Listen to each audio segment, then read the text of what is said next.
Today is Put Scal to Work Day, so Yeah. you don't get to sit in the stands and watch the game. You're being put to work. What exactly are you going to do? Well, I'm selling dollar beers, which is, I find it's a ridiculous amount for a beer, only $1. I feel like I'm never going to get done with that. With this rain delay, I've been on the fields crew, keeping the field dry. If you guys got to see it, I've been doing an unbelievable job. Field looks great, and basically anything else. They asked me to do the anthem, but I can't hold a pitch, so I'm not going to do that. So just staying focused. Anything they need, if the manager needs me to like pine tar the bats or go get the special cork ones in the back, I can do that too.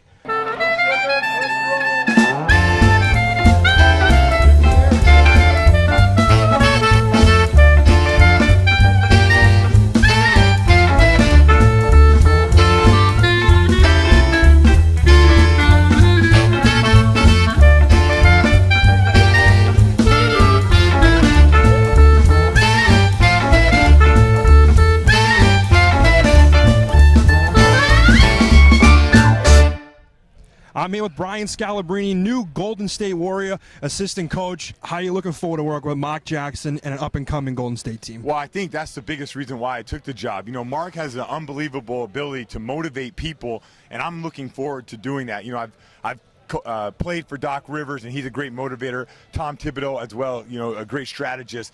Mark brings something different to the table that I'm interested in learning. Plus the team. The team is an up-and-coming team. They're young. They have a lot of shooting. They got size up front. Those are the type of teams that can win a championship, and I'm really looking forward to it. Now, Brian, are you any good at baseball? Absolutely not. No, but they're making me hit in the middle of games and throw out the first pitch. I'm very nervous about this. Have you ever played baseball before, or has basketball always been your thing? No, when I was a kid, I was a superstar at baseball, but if you don't put the work in, you're going to lose it. So I'm a little bit nervous, especially when we're going to have a sellout crowd here at night, and it's going to be packed to the brim right between the two games. They're going to pitch me one right down the middle, and there's a strong possibility that I'm actually going to strike out in batting practice.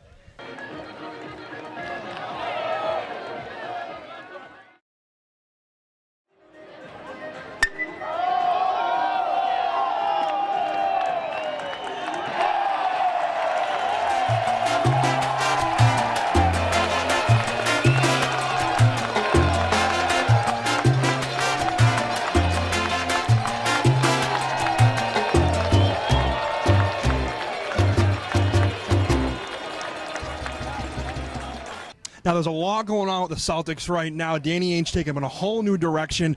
PS and KG out to Brooklyn, Doc out to LA. How do you feel about the direction Danny Ainge is taking the Celtics right now? I think he made the move in the right time. He could have waited, and he could have said, hey, why don't we try to play this out? But if you do it now, they got 3 first-round draft picks for those 2 guys, and they got those guys off the books. They can probably be in a rebuilding process. They got their new coach. As a team, what they have, they can now build towards the future, which is in Boston, the only thing that you are ever playing for is the NBA championship, and they feel like now's the time to rebuild, to do that. I think it's probably the best move they could have made, and I'm happy for Pierce and Garnett having right now an opportunity to win an NBA championship. Now, today, are you cheering for one specific team, Martha's Vineyard Sharks, Nashua Silver Knights? No, I'm all about the Knights today. Now, I signed autographs for the Sharks, but I was just trying to distract them from being focused today. Right now, I'm all about the Knights going out there and protecting home field. Now, speaking of Boston, we're here in New England. We're in Nashua, New Hampshire right now. You're making your way out to California, back to the West Coast. What are you gonna miss most about the area of New England? I mean, probably just overall, like the people I've met. You know, not only my teammates or some of those guys have left, but I have great friends who I've met, season ticket holders who I've got to know, and it's just the whole area, the great restaurant, how great the people treat me. You know, like I always tell, Boston's so great. I can walk down the street and people was like, "What's up, Scal?" They don't want my autograph. They don't want a picture. They just want to say hello. That's what I love so much about Boston.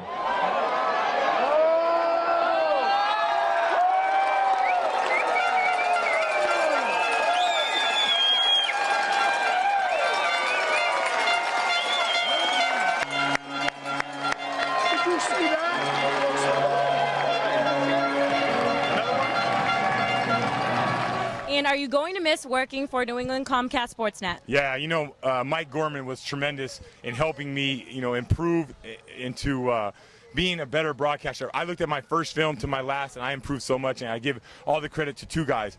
well, 3 actually. Tommy Heinsohn, Mike Gorman, and my producer Paul Lucy. Here in the Futures Collegiate Baseball League, a lot of kids here who are trying to get noticed by scouts, trying to play professional baseball, which can relate to you. Now, if I read correctly, you got cut from your freshman basketball team. Now, with these kids who are trying to have an inspiration to continue the dream, what pushed you and what was your inspiration to keep going and playing basketball after you were cut by your freshman basketball team? I never get discouraged, especially, in the game of basketball. I truly believe that I'm a good NBA player, regardless of what people may or may not think. But the issue is this.